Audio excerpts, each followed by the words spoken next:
I appreciate the kind words, Brother Ryan.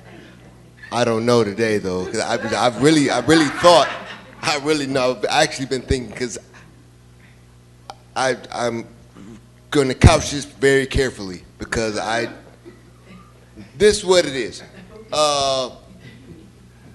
Matthew 4:7. 4 and 7?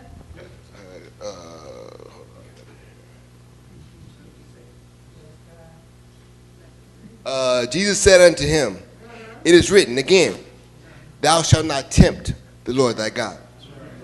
Now, I understand the virus is going on. I'm going to get into how all of the things it does. But God created everything. And so to say that we have reverence for God and to actually say that we don't think that God could have created a virus that is doing the things it is doing is ridiculous. Because we have to have, if we believe everything else we believe about God, then we believe that God could have created something that's doing the things that it's doing, and it is proven to be doing the things it is doing. Now, what I'm saying is, it says, thou shalt not tempt God. And by tempt, they're saying, take something out there and say, oh, I know God can do this, so I'm just going to walk in front of the moving car, going at full speed. I know God wants to.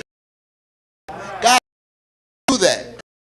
So that means, and I love what Brother Ryan said earlier about us being a smaller church, so we're able to do these type of things. Because I know I set my mother up to watch her church every Sunday because they've got a much congregation there. But what I will say is, because God can see the struggle, God can see the way out. And so when he saw the struggle, he saw what has to happen for us to get out of this and what's going to happen for us to survive through this.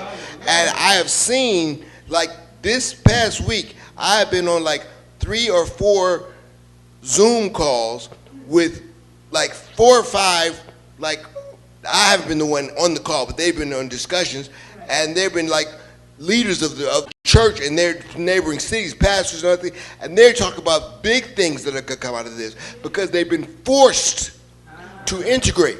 They've been forced to work together. So now God is giving us the strategy to get out of our homes. He forces us to go in to get out. So do you see, he said, on one thing where we're looking at it as a bad thing, we're all at home alone, but think about it. You're at home, you get to spend time with your families that you normally would never spend. You get time to spend time with your children that you normally would never spend. But also, we also now, because we have this technology, we can say, okay, I could talk to this brother, and this brother knows this brother, and this brother, and so we're all in a Zoom call together, and then we say, okay, you call your pastor, you call your pastor, you call your pastor, and then those 3 brothers, those great men of God, get together, and then all of a sudden, they come up with ideas, and then we're doing things, monstrously big things, and we come out of this, and they say, how did this